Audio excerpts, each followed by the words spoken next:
Hello everyone and welcome back to my channel. If you're new here, hi, my name is Payton. It is nice to meet you. It is nice to see you. If you're new to my channel, you may not know that I like to make things difficult for myself for no reason. And by that, I mean I like to terraform my Animal Crossing maps to have fun shapes in them.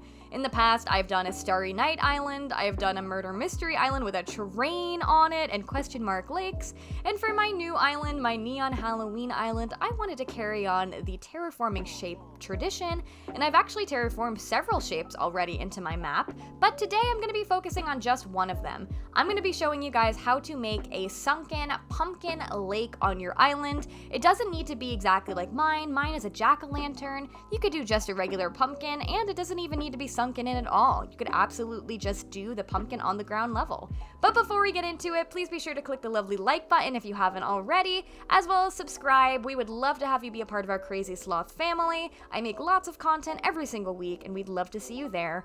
Okay, I'll stop talking. Let's get into it. Okay, so let me go ahead and take you guys over to the sunken pumpkin lake.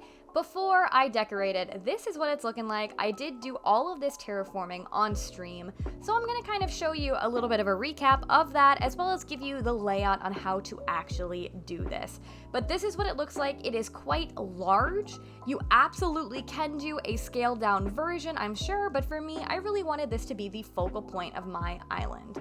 So I needed to do a little retracing of my steps, because when I terraformed this live on stream, I had no idea what I was doing. I wasn't following any kind of guide. I absolutely made this up as I went along. So for the purposes of making you a concrete diagram of how to do this, I went ahead and just marked out how many spaces each thing was. I'm doing that in fun little paint splatters. This doesn't really matter too much for you, but it matters for me. Just wanted to show you guys the process of how I arrived to the lovely little graph I will now pop up onto the screen. I pretty much needed to figure out how many squares I used for this entire build. I made mine quite large, like I said. I'm sure a mathematician might be able to figure out how to scale it down. I am just gonna give you the blueprints for exactly what I did. Okay, here it is. Here is the blueprint that I made for this build. You'll see I did two different versions for you. One that's just simple with the grid, nothing else. And then the one on the right is filled in just to kind of give the idea that everything around the pumpkin is meant to be a raised cliff if you're gonna do the sunken in thing that I'm doing here. But basically you need a 21 by 11, 21 long, 11 wide space. I know that's kind of big, but it's kind of a focal point, and that's what you're gonna do. I'm gonna show you guys the actual clips of me terraforming it, keeping in mind that I did this as a part of a stream. So if you want to see the entire terraforming of the pumpkin, the ghost, and the skull I terraformed into my map, you could go ahead and click on the stream that I'm linking on the screen now, as well as just know that I started out. It took me a long time to map out the actual shape, so I had already laid the pathing down, and I'm going to just show you guys the waterscaping and cliffscaping part. Here we are in terraforming mode. I want to lie and say that this stream went very smoothly, but it absolutely didn't, which is why you're just getting the time-lapsed. I think my actual audio during the stream at this very moment is me just complaining about how difficult this is, because at the end of the day, while I like to think I have a little bit of experience terraforming shapes into my islands now, it's really difficult, okay? Listen, it's hard. And every single island I have a moment of, why did I do this to myself? This is so difficult, and for what? No one's gonna even care. But then as I finish it, every time I always remember, oh yeah, this brings me so much joy. So my piece of advice is if you're going to terraform this jack-o'-lantern or literally any shape into your island, just know it's not easy and it's okay, but it will be worth it in the end. I think. It's always been worth it for me. I've always felt very good about it at the end. So yeah, I learn as I go. You'll see here, I don't know why I didn't just decorate right in that moment as I'm taking apart my guide pathing on the jack-o'-lantern's face, because you'll see when I go and decorate, it gets a little tricky for me to navigate. But anyway, that was my quick little terraforming recap. If you want to see the full thing, you can watch that stream. As I mentioned, it was a little bit of a kooky time, but you know, it was fun. And now we're gonna get into decorating. Now, I'm not gonna do around the jack-o'-lantern because I do have some crazy fun specific to my island builds that are gonna go around this, but I wanted to decorate the actual face of the jack-o'-lantern to give you a better idea of what it could look like on your island. Keep in mind, I'm doing a neon Halloween, which is a little bit of a specific thing, so don't judge my design choices too much, but I really think you can do this on your island. I was a little scared going into this. I was worried that I was gonna have to keep everything very simple, and I don't like to keep things simple.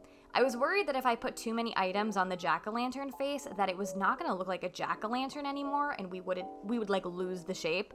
But that absolutely did not happen, luckily, because I put lots of items, and I really enjoy how it came out.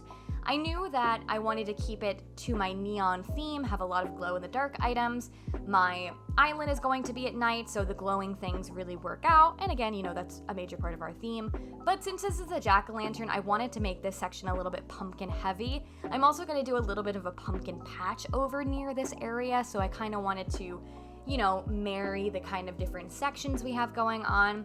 But yeah, I just wanted to put pretty much as many little pumpkins and glowy things as I could. I use a lot of those paint splatter items. I use a lot of the glow-in-the-dark cubes. I find items that I like, and then I just use a lot of them. And the glowing moss specifically, I think just really helps to give a little bit of the spookiness, but also that glowing nature of the jack-o'-lantern, which I really, really enjoy. So I'm gonna go ahead and stop talking. I'm gonna let you guys watch the rest of the cute little decor we did, and then I will check back in with you guys at the end.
And there you guys have it. I absolutely love how this came out.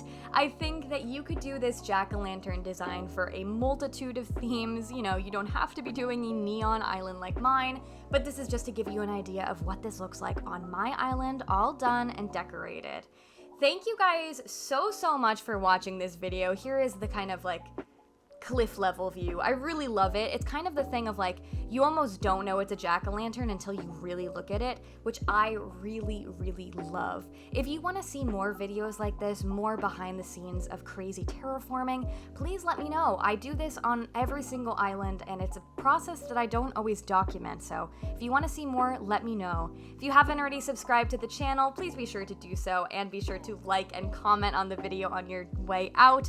What do you think would be the hardest Halloween shape to terraform? I want to know. Leave me a comment down below. I want to see. Give me a challenge. And I'll see you guys in the next one. All of the love. Bye bye.